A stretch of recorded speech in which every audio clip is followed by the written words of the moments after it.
second Dubai Diamond Conference comes at an opportune time. It's a time where we can reflect back at the success of the diamond industry, the UAE and the city of Dubai, the new capital of the diamond industry. In less than 10 years, it has reached over $35 billion in diamond trade. We strongly appreciate the success, but at the same time understand we have a long way ahead, and this is nowhere near the finish line. We look forward to more.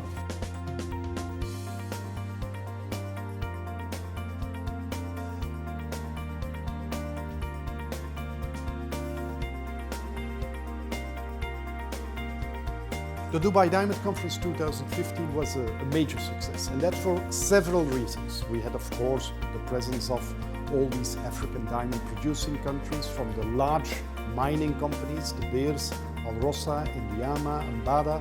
The former EU President, Herman Van Rompuy, was our honored guest and did the opening speech. But apart from that, we decided to change the format of the conference. And instead of going with speeches and contributions and PowerPoint presentations, we wanted an interactive model, a model with panels. We hope you enjoy it.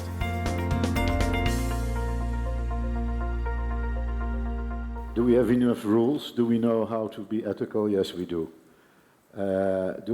Does everyone in the diamond industry adheres to the rules? As I said yesterday in my speech, I think the majority does. Our problem is that not everybody does, and that they are ruining and tarnishing the image of a good industry by a few companies, people who do not follow the rules. One cannot run away from the fact that there have been problems of perception with regards to the way the diamond industry operated, the unfortunate debate we had in the 2000 about conflict diamond, but the truth is that we've moved beyond that. When it comes to whistleblowing and pointing fingers and finding fault where there is, oftentimes I think we're very good at that.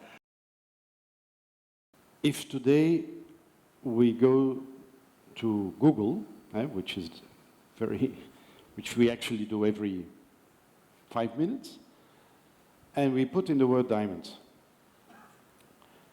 we basically are confronted, I think, with 85% of negative news. The picture is fantastically black, but I think that is something to do with the nature of activism, NGOs, and indeed the internet and generally news in general. You know, good news, positive news doesn't sell, it doesn't grab people's interest. The whole branding, marketing exercise and the sexiness of the product sells newspapers. There are cases where terrorist groups have been involved in making a lot of money from counterfeit goods. And what counterfeit goods would they be? Cosmetics, shampoo. Have you ever seen a frontline article, you know, Al-Qaeda raises funds from shampoo? No, you haven't, because it's not. No, you're right. Yeah. So, the diamonds absolutely, because of the nature of the product, it gets a hell of a lot more of attention. It's going in the right direction. But you've got to remember, these are generational changes. These things will not happen overnight. The fact that there are a substantial number of industry initiatives looking at artisanal miners, looking at ethical jewellery, the platform's there. We are trying very hard. I think we are doing enough, but it also comes to the ethics if the diamond people will follow the rules, if they are compliant and transparent. You are the branding experts of the world. You should be branding yourself a hell of a lot better. And it's easy to do. There is a scandal a year of one kind or another. Not necessarily conflict diamonds, not necessarily terrorist financing, but banking issues, offshore bank accounts, the big HSBC investigation, the synthetic scandal of a couple of years ago when undisclosed synthetics were on the market. So there's a constant flow of negative issues, quite big ones, which are generated by industry practice. So it's not simply a matter of newspaper perception and reporting bad news, although newspapers do report bad news on the whole.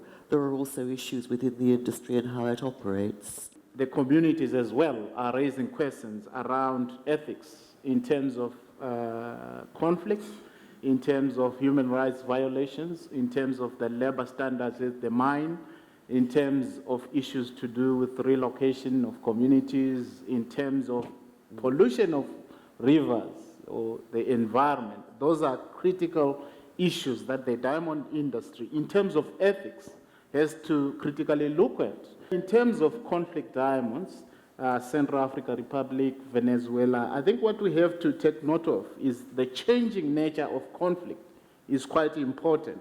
You may have violence in an area where a diamond mine is operating, and that may constitute a violation of human rights. And we have to understand it in the context of ensuring that the people are protected, that business takes measures to also protect the people, government also take measures to protect the people. This is the need to engage. It's not good enough to just criticize.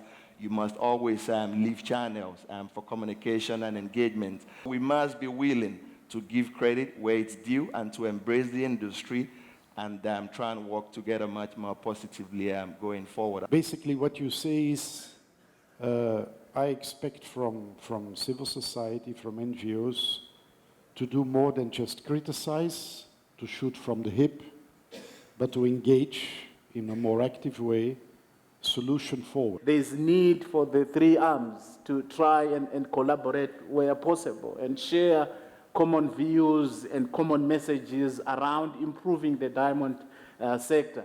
So for me, it is important as well to collaborate where possible.